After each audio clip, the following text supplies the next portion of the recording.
जो मापा जाता है वो सुधर जाता है। मापा मतलब मेजर करना। जो चीजों को आप मेजर करोगे, जो चीजों पर ज्यादा ध्यान दोगे कि ये मेरी गलतियां हैं, तो वही चीजें सुधारी जा सकती।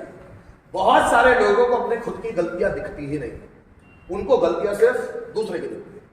आप देखिए, गलतियां व्यक्ति सिर्फ दूसरे की देखता है, किसी इंसान को खुद की गलती दिखती है नहीं, क्योंकि ईश्वर ने जो आंखें है ना वो बाहर दी है, वो सिर्फ बाहर ही देखेगा, अंदर देखता ही नहीं। उसको गलतियां सिर्फ दूसरे की नजर आती कि उसने ये कर दिया, उसने वो कर दिया, उसने वो कर दिया, वो तो ऐसा है, वो तो ऐसी है, वो तो ऐसा है, मेरे पापा ने ये गलत किया, मेरी मम्मी ने ये गलत किया, मेरे उस रिश्तेदार ने ये गलत किया, मेरे दोस्त ने ये गलत किया, मेरे टीचर ने ये गलत किया। तो उसको बाहर दिखता है, अंदर नहीं दिखता।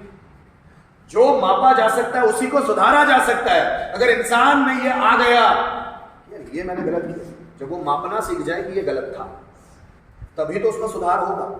अगर उसको मापना ही नहीं आता कि क्या सही और क्या गलत है, ये माप ही नहीं सकता कि सही क्या और गलत क्या, अच्छा क्या और बुरा क्या, ये माप ही नहीं सकता वो अपने स्मार्टनेस के तराजू में, तो वो कभी भी सुधारा ही नहीं जा सकता।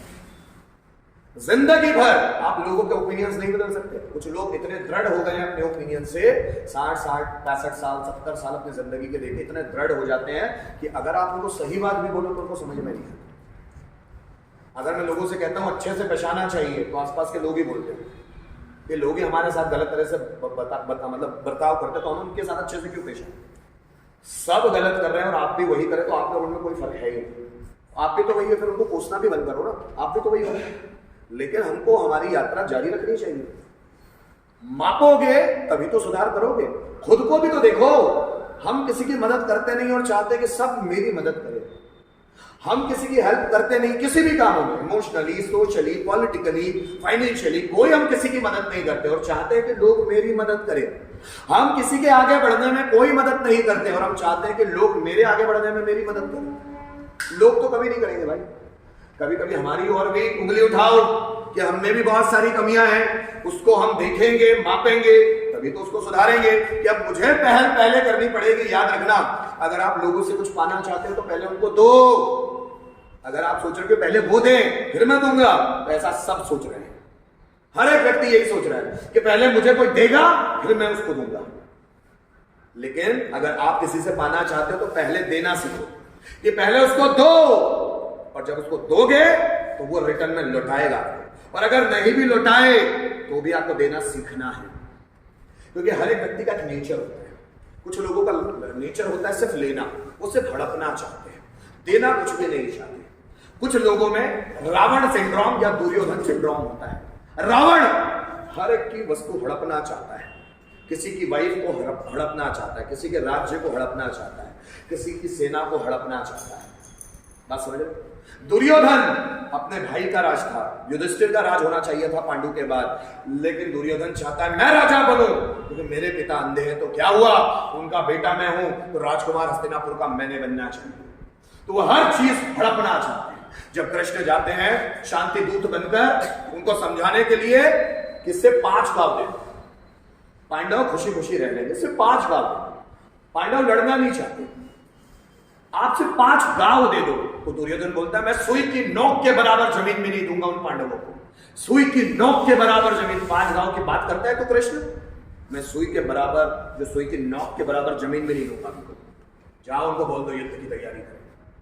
ये दुर्योधन सिंड्रोम है कि किसी को कुछ देना नहीं चाहता, हर चीज हड़पना चाहता है, मेरा है, मेरा है, मेरा अधिकार है, किसी को नहीं देना चाहता। और ये आदतें हमें भी होती है।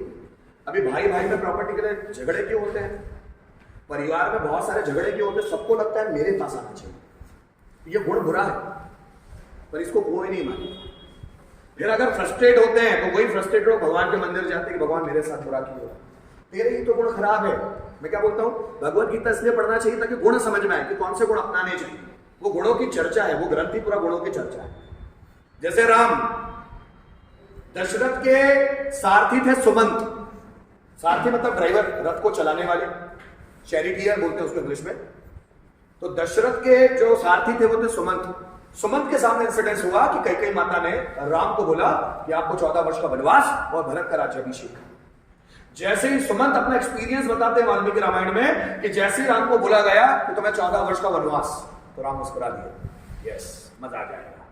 मतलब राम चिंता नहीं कर रहे इतना राज्य छूट रहा है मुझसे, बड़ा मजा आएगा। मतलब वो हंस रहे हैं, हंस क्यों रहे हैं? उनको कोई टेंशन नहीं है। सुमंत बोलते हैं उनके फेशियल एक्सप्रेशन को देखकर उनको कोई टेंशन नहीं है, वो तड़प नहीं रहे। नहीं तो आम लोगों से छीन लिया जाए ऐसा राज्य तो तड़प जाए और भगवान को कोसेंगे, हे भगवान मेरे साथ क्या किया, कल ही मेरा राज्याभिषेक होने वाला था और आज मुझे वनवास दे रहा है। वो भगवान को कोसने लग जाए और राम बोलता है प्रभु तेरी इच्छा, थैंक यू। मतलब संस्कृत में बोला आपका कुछ, थैंक यू। और उनका फेशियल एक्सप्रेशन देखकर सुमंत बोलते हैं मुझे टेंशन होने लगी। राम को जरा सा भी कदाचित कोई टेंशन नहीं था। वो तो चाहते थे कि वो जाए, उनको ऐसी कामों में मजा आता था, एडवेंचर में। राज्य में तो सिर्फ राजा का पद ले लेंगे और राज्य में रहेंगे, लेकिन जब ये घूमेंगे वनवास में तो अलग अलग एडवेंचर होंगे। राक्षस मिलेंगे, साधु सन्यासियों का साथ मिलेगा, जमीन पे सोना होगा, एडवेंचर। सिंपल लाइफ नहीं होगी। सिंपल लाइफ मिल जाए तो व्यक्ति कमजोर हो जाता है। घर में एसी है, फ्रिज है, वॉशिंग मशीन है तो व्यक्ति कमजोर होगा। घर में कुछ नहीं है, वो खुद बॉडीली काम करता है, पूरा कपड़े भी हाथ से धोता है, बर्तन भी हाथ से धोता है, तो वो बॉडीली मजबूत होगा। इसलिए गांव के लोग सिटी के लोगों से ज्यादा मजबूत होते हैं, क्योंकि उनको फैसिलिटीज नहीं है, और फैसिलिटीज नहीं है तो पूरा काम वो खुद अपने हाथ पैरों से करते हैं। लोग चाहते हैं कि उनकी लाइफ में बहुत लग्जरियस थिंग्स आ जाए, तो वो ये नहीं सोचते कि इससे कमजोर हो जाए। वो राम इतने मजबूत क्यों है?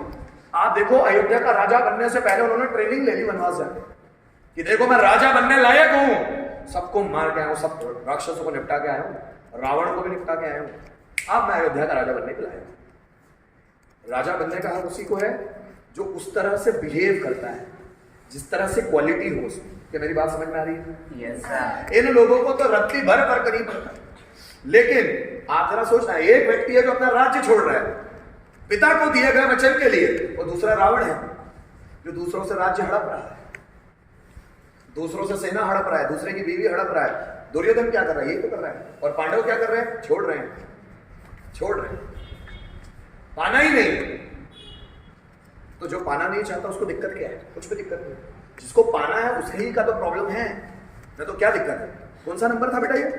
जो मापा जाता है वो सुधर जाता है। अगर हमारी गलतियां ही हम मापने लग जाए, हमारी गलतियों पे ज्यादा फोकस करने लग जाए, तो उसमें सुधार आना शुरू हो जाता है। देखो, गलतियों में इंप्रूवमेंट तब होता है जब पता चल जाए कि ये गलती है, तभी इंप्रूवमेंट हो सकता है। गलतियों में इंप्रूवमेंट कब हो सकता है? जब पता चले कि ये गलती है, और अब गलती पता चलने के बाद आपकी सुधारने की नीयत हो तो ही गलतियों को सुधारा जा सकता है, नहीं तो सुधारा नहीं जा सकता। नहीं तो बहुत सारे लोग अपने आप को सुधार नहीं चाहते, जैसे हैं वैसे ही, कोई सुधरना नहीं। जा जाके रावण को बार बार बोला, विभीषण ने भी बोला कि भाई वो बहुत डेंजर है वो राम। जब रावण सीता माता का अपहरण करने का प्लान बना रहा था तो मारीच के पास गया और मारीच को बोला तू हिरण बनना और मैं सीता का अपहरण करूंगा। मारीच बोलता है भाई उसको जानता नहीं, वो बहुत डेंजर है। जब वो सिर्फ 15 साल का था ना तो उसने मुझे ऐसा मारा कि मैं 1200 किलोमीटर दूर जाके गिरा था एक द्वीप में। ये द्वीप में जो तू मुझे लेने आया ना, 1200 किलोमीटर तक उसका वार मुझे लेकर गया था। वो राम जब तो 15 साल का था, आज तो यंग है वो, वॉट लगा देगा तेरी, रावण सुन ले। तो रावण बोलता साले मुझे डरा रहा है तू, मत डालूंगा तुझे। आप समझ रहे हो मेरी बात? तो राम जब 15 साल के तो ऐसे घेट डेंजर, तो जब जवान हो जाएंगे तब कैसे होंगे? आप जरा समझ लो। बहुत सारे लोग हैं इस दुनिया में, और ज्यादातर लोग पाना चाहते, छीनना चाहते, और बहुत कम लोग हैं जो संतुष्ट है। नहीं चाहिए, ठीक है, जितना है उतना ठीक है। ये संतुष्ट वाले लोग बड़े शानदार होते हैं, जिनको कुछ भी नहीं चाहिए, कुछ भी नहीं चाहिए, जो मिल गया उसी में खुश हैं।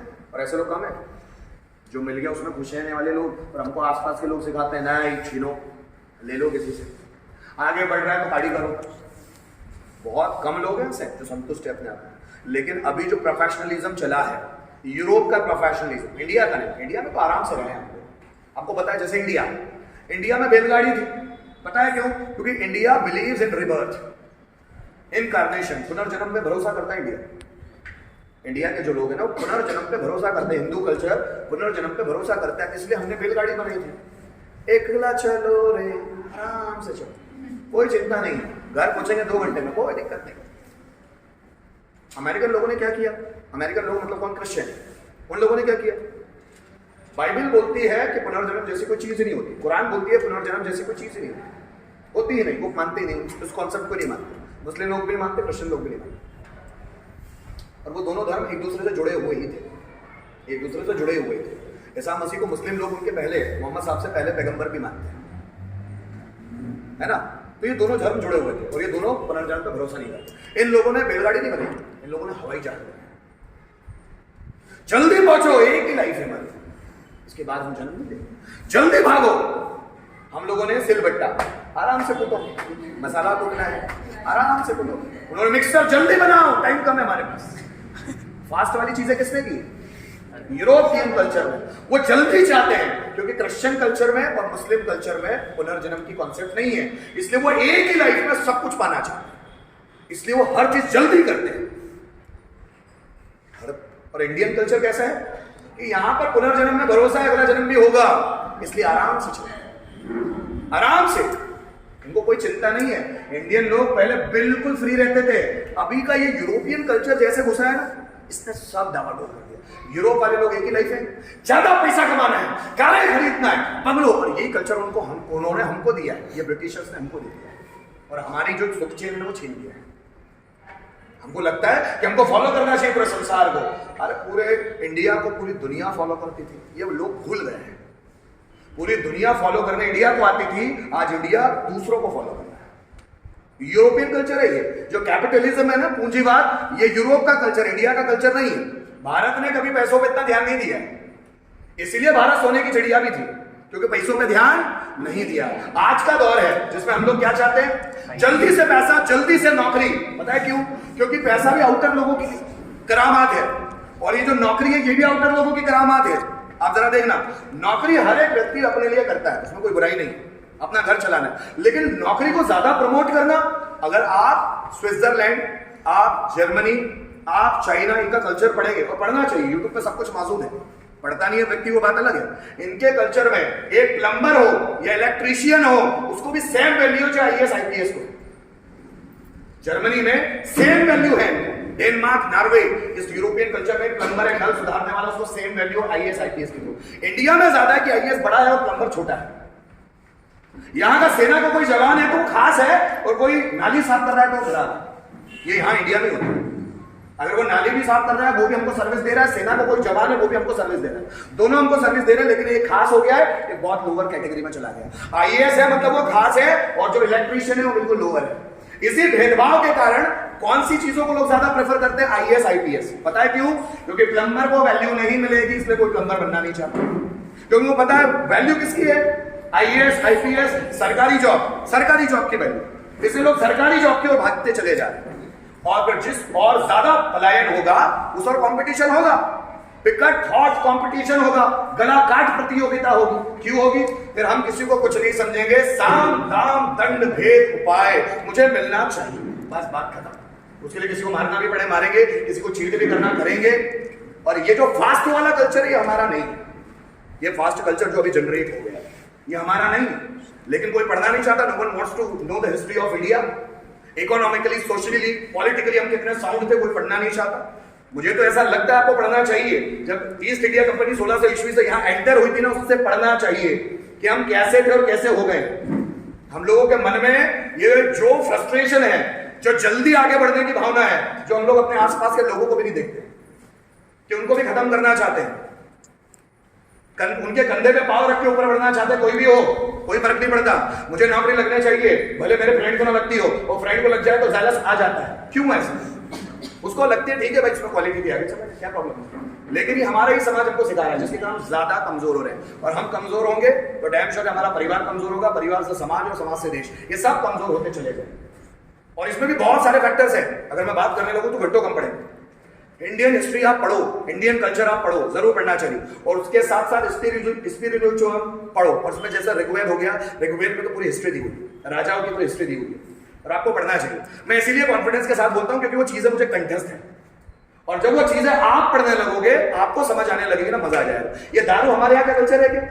बिल्कुल नहीं। इंडिया का जो टेम्परेचर है, अभी गर्मी में टेम्परेचर 45 डिग्री सेल्सियस होगा, कम से कम हमारे यहाँ टेम्परेचर जाता है 25 से 26 डिग्री सेल्सियस, इससे कम हमारे यहाँ टेम्परेचर जाता नहीं। ब्रिटेन में टेम्परेचर माइनस में रहता है, -1 -2 डिग्री सेल्सियस। वहां पर शराब की जरूरत है, हमारे यहाँ थोड़ी, हमारा तो पहले से गर्म देश है, यहाँ शराब पी के और ज्यादा गर्मी क्यों लानी? यहाँ तो पहले से गर्म देश नहीं है। उस देश में जरूरी है, उस देश में जरूरत थी, उस देश ने 1760 में, 1757 में प्लासी का युद्ध हुआ था, सिराजुद्दौला ने लड़ा था रॉबर्ट क्लाइव के साथ, और रॉबर्ट क्लाइव के साथ जो युद्ध लड़ा, तब जो 1757 में रॉबर्ट क्लाइव इंडिया आया, 1760 में हिस्ट्री की किताबों में वर्णन है, 1760 में पहली दारू की दुकान, पहले दारू का ठेका यहां खुला 1760। यहां पर प्रोस्टिट्यूशन सेंटर, वेश्यावृत्ति 1760 में सबसे पहले शुरू हुई। इंडिया में वेश्यावृत्ति जैसी कोई चीज ही नहीं थी पहले। ये रॉबर्ट क्लाइव ने शुरू किया, क्योंकि ब्रिटेन के लोग यहां आए, अभी अपनी वाइफ को छोड़ कर आए, तो अब इनको कुछ तो चाहिए, तो यह भारतीय महिलाओं को उस काम में बिठाया और वेश्यावृत्ति सेंटर शुरू किया ताकि अंग्रेज मजा मार सके।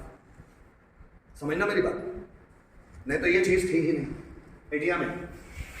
गाय का मटन कैसे कटने लगा, गाय को कैसे मारे जाने लगा, क्योंकि ये ब्रिटेन के लोग ही है जो उसको खाते हैं, बीफ, गाय का मांस, यही लोग है जो खाते हैं। हमारे जैसे लोग तो करते ही नहीं है यार। हमारे देश में मटन खाना, मांस खाना, ये तो बहुत अलग काम है यार, होता ही नहीं, क्योंकि गर्मी इतनी ज्यादा है, और वैसे भी ह्यूमन बॉडी मांस के लिए बनी नहीं है, खा ही नहीं सकता।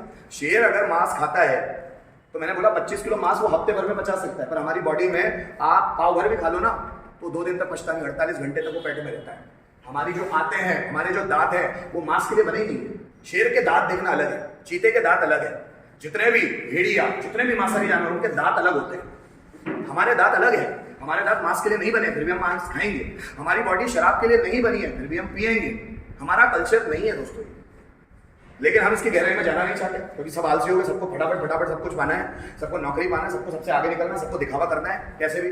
तो इस कारण से हम मेंटली, साइकोलॉजिकली बहुत कमजोर होते हैं, और जब हम कमजोर होंगे ना तो हमको कोई भी नहीं सिखाता। और फ्रस्ट्रेशन तो है, आप नौकरी पालो चाहे कुछ भी कर लो, फ्रस्ट्रेशन बहुत रहेगा। If you are not emotionally mentally strong, अगर आप मेंटली और इमोशनली स्ट्रांग नहीं हो, आप कुछ भी कर लो, कलेक्टर क्यों ना बन जाते हो। मैंने ऐसा भी सुना है कि कलेक्टर ने सुसाइड किया, और मैंने ऐसा भी सुना है कि डीएसपी ने अपने आप को गोली मारी। इतनी बड़ी पोस्ट पे जाने के बाद तो सपना पूरा हो जाता है व्यक्ति का, डीएसपी बन गया है, आईएएस बन गया है, लेकिन इसके बाद भी अगर वो खुद को मार रहा है तो मेंटली कमजोर है, फ्रस्ट्रेशन अंदर है। तो आप आईएएस बन जाए, डीएसपी बन जाओ या कुछ भी बन जाओ, फ्रस्ट्रेशन तो अंदर रहेगा। वही व्यक्ति ज्यादा खुश रहेगा जिसके मेंटली कॉन्सेप्ट अच्छे हैं, जिसको बहुत ज्यादा नहीं पाना। ठीक है, मजा आ रहा है यार लाइफ में, क्या दिक्कत है, नहीं 10,000 कमा रहा हूँ, 5,000 तो कमा रहा हूँ ना, काफी है ना, क्यों कंपेयर करना है दूसरे का बंगला देखकर कि मेरी झोपड़ी है। ठीक है, मेहनत करूंगा ना, झोपड़ी से थोड़ा थोड़ा इंप्रूवमेंट करूंगा, पर बंगला ही पाना है 2 साल के अंदर, ये तो दिक्कत है यार। स्पीड जितनी ज्यादा रहेगी उतना दिक्कत तो जाएगा। बात समझ में आती है? आपकी मर्जी, आपको जैसे करना, मेरा काम है बताना। आप काम में दम लाओ, काम में दम, और जिस व्यक्ति के काम में दम है उसको सब मिलेगा। काम में दम चाहिए, तन मन धन से उसमें जुड़ जाना है, इतना पाना है, इतना करना है कि वो बाय प्रोडक्ट चीजें मिलती है।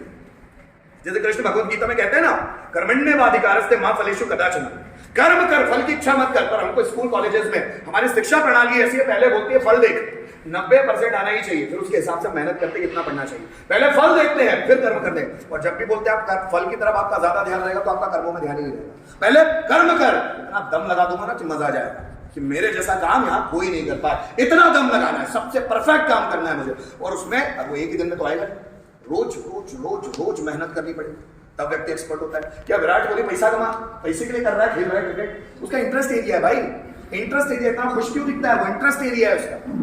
ऐसी फेमस नहीं हो गया, नेम फेम ऐसी नहीं मिल रहा उसको, उसने मेहनत की उस चीज में, मेहनत कंटिन्यूअस कर रहा है। वो हम जैसे नॉर्मल लोगों जैसे घूमता थोड़ी ना मंदिर मस्जिद गुरुद्वारा और ये फेस्टिवल्स में, जहां जरूरत है वहां घूमा, वहां ज्यादा से ज्यादा अपने काम में। जो व्यक्ति अपने काम में बादशाह बन गया, पैसा उसका गुलाम मिलता है। मैंने आपको बताया पैसा मतलब क्या, लक्ष्मी, और विष्णु मतलब कर्म, और लक्ष्मी हमेशा विष्णु की दासी बन के रहती है, उनके पैर दबाती है विष्णु के।